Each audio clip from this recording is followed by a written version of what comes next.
Hi all, വീണ്ടും LP interview നടന്നുകൊണ്ടിരിക്കുകയാണ്. അതിൽ നിന്നുള്ള കുറച്ച് ചോദ്യങ്ങളുമായാണ് ഞാൻ വന്നിരിക്കുന്നത്.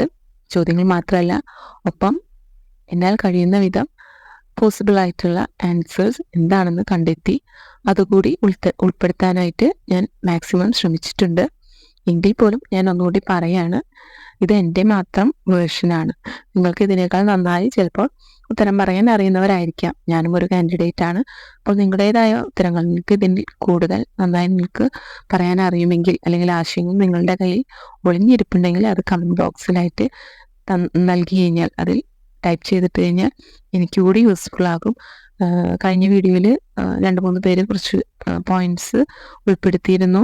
അതെനിക്ക് ഞാൻ ആലോചിച്ചപ്പോൾ നമ്മുടെ മൈൻഡിൽ അങ്ങനെ ഒരു ആൻസർ പെട്ടെന്ന് വന്നില്ല. പക്ഷെ അത് വളരെ നല്ലൊരു എക്സാമ്പിൾ ആയിരുന്നു. അപ്പോൾ ആ എക്സാമ്പിൾ പറഞ്ഞു തന്ന ടീച്ചർക്ക് താങ്ക് യു. ഒപ്പം നിങ്ങൾക്ക് ഏവർക്കും PSC ലൈഫ് ടോക്സിലേക്ക് സ്വാഗതം. ഇന്നത്തെ ആദ്യത്തെ ചോദ്യം, ശിശു കേന്ദ്രീകൃത വിദ്യാഭ്യാസം, അധ്യാപക കേന്ദ്രീകൃത വിദ്യാഭ്യാസം, ഇതിൻ്റെ ഒരു ഡിഫറൻസ്, ഏതാണ് കുട്ടികൾക്ക് നല്ലത് എന്നാണ്. ഏതാണ് കുട്ടികൾക്ക് എന്നൊന്നും നമ്മളോട് ചോദിക്കേണ്ട കാര്യമില്ല, നമുക്ക് എല്ലാവർക്കും അറിയാം. ശിശു കേന്ദ്രീകൃത വിദ്യാഭ്യാസമാണ്. അതിൻ്റെ ഒരു പ്രാധാന്യം 1-2 നമ്മൾ അറിഞ്ഞു വയ്ക്കുക. അതിൻ്റെ എന്താണ് നമുക്ക് ആ സമയത്ത് പറയേണ്ട 1-2 ഇമ്പോർട്ടൻ്റ് ആയിട്ടുള്ള കാര്യങ്ങൾ. ഒന്ന്, ശിശു കേന്ദ്രീകൃതമാകുമ്പോൾ സെൻറ്റർ പോയിന്റ് എപ്പോഴും ആരാണ്? കുട്ടികളായിരിക്കും. കുട്ടികളെ കൺസിഡർ ചെയ്തുകൊണ്ടായിരിക്കും എപ്പോഴും ക്ലാസ് മുന്നോട്ട് പോകുന്നത്. അതുകൊണ്ട് തന്നെ ശിശു കേന്ദ്രീകൃത രീതിയിൽ ക്ലാസ് എടുക്കുമ്പോൾ കുറച്ച് ടൈം കൺസ്യൂമിങ് ആണ്, എങ്കിലും അത് എഫക്റ്റീവാണ്. ഒരിക്കൽ പോലും അത് വേസ്റ്റ് ആയി പോവില്ല. കുട്ടികൾക്ക് ഒരിക്കലും അതോടുകൂടി അത് മറന്നു പോവില്ല. നമ്മൾ ക്ലാസ് എടുത്തു കൊടുക്കുകയാണെങ്കിൽ, വെറുതെ ലെക്ചർ മെത്തേഡ് ക്ലാസ് എടുക്കുകയാണെങ്കിൽ അത് കുട്ടികളുടെ മനസ്സിൽ നിന്ന് പെട്ടെന്ന് മാഞ്ഞു പോകുന്നതായിരിക്കും. ശിശു കേന്ദ്രീകൃത രീതിയിലാണ് ക്ലാസ് എടുക്കുന്നതെങ്കിൽ അവർ നിരീക്ഷിച്ചും പരീക്ഷിച്ചുമെല്ലാം ആയിരിക്കും പഠിക്കുക. അതുകൊണ്ട് തന്നെ അത് ഇഫക്റ്റീവാണ്. അടുത്തത്, അധ്യാപക കേന്ദ്രീകൃതം. ഓൾറെഡി പറഞ്ഞു, ലെക്ചർ മെത്തേഡിലായിരിക്കും ക്ലാസ് എടുക്കുക. ക്ലാസ് പെട്ടെന്ന് കഴിയും, വളരെ ടൈം കുറവ് മാത്രം മതി. പക്ഷെ ഇവിടെ ഡോമിനൻ്റ് ആയിട്ട് നിൽക്കുന്ന ആരാണ്? അധ്യാപികയാണ്. ഇതെല്ലാമാണ് രണ്ടെണ്ണത്തിനും ഡിഫറൻസ് എന്താണ് എന്ന് ചോദിച്ചു കഴിഞ്ഞാൽ പറയാവുന്ന ഏറ്റവും ഇമ്പോർട്ടൻ്റ് ആയിട്ടുള്ള പോയിന്റ്സ്. ഇനി മറ്റൊരു ചോദ്യം ഇതിനോടനുബന്ധിച്ച് ചോദിച്ചത്, പോർട്ട്ഫോളിയോ എന്താണ് എന്നാണ്. പോർട്ട്ഫോളിയോ എന്നത് ഒരു നിശ്ചിത കാലഘട്ടത്തിൽ, അത് 1 year ആവാം, 2 year ആവാം. സാധാരണ ഒരു 1 year ആണ് നമ്മൾ ഉദ്ദേശിക്കുന്നത്. പക്ഷെ നമ്മൾ പറയുമ്പോൾ ഒരു നിശ്ചിത കാലഘട്ടത്തിൽ കുട്ടികളുടെ എല്ലാ ഉൽപ്പന്നങ്ങളും ഉൾക്കൊള്ളിച്ചത്, അതായത് പഠന ഉൽപ്പന്നങ്ങളാണ് ഇവിടെ ഉദ്ദേശിച്ചത്. കുട്ടികളുടെ സെമിനാർ, പ്രോജക്റ്റുകൾ, കുട്ടികൾ പടം വരച്ച അവരുടെ ചിത്രങ്ങൾ, അവർ ചെയ്ത എക്സ്പെരിമെൻറ്റ്സിൻ്റെ റെക്കോർഡ്സ്, ഇതെല്ലാം തന്നെ ഉൾപ്പെടുത്തിക്കൊണ്ട് നമ്മൾ ഒരു ചെറിയ പോർട്ട്ഫോളിയോ എല്ലാ കുട്ടികളുടെ പേരിലും ഉണ്ടായിരിക്കും. അതെല്ലാ ക്ലാസ്സിലും നിർബന്ധമാണ്.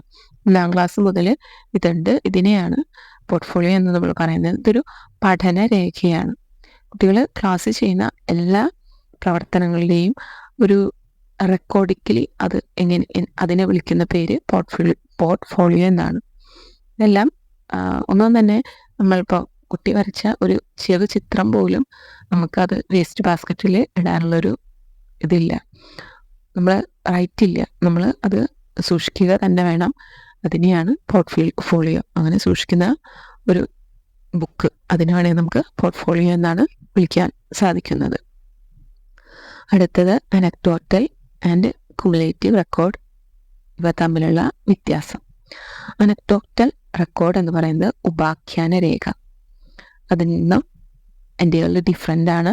കുമുലേറ്റീവ് റെക്കോർഡ് സഞ്ചിത രേഖ.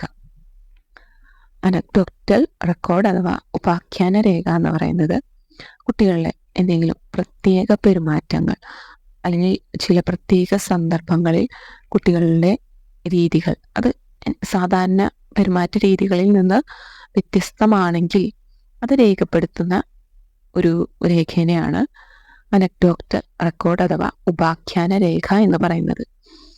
ഓക്കെ, കുട്ടികളുടെ പ്രത്യേക പെരുമാറ്റങ്ങൾ രേഖപ്പെടുത്തുന്നു. മറ്റൊന്ന്, കുമുലേറ്റീവ് റെക്കോർഡ് അഥവാ സഞ്ചിത രേഖ. അത് കുട്ടിയുടെ പൂർണ്ണമായിട്ടുള്ള സ്വഭാവ സവിശേഷത ഉൾക്കൊള്ളുന്നു.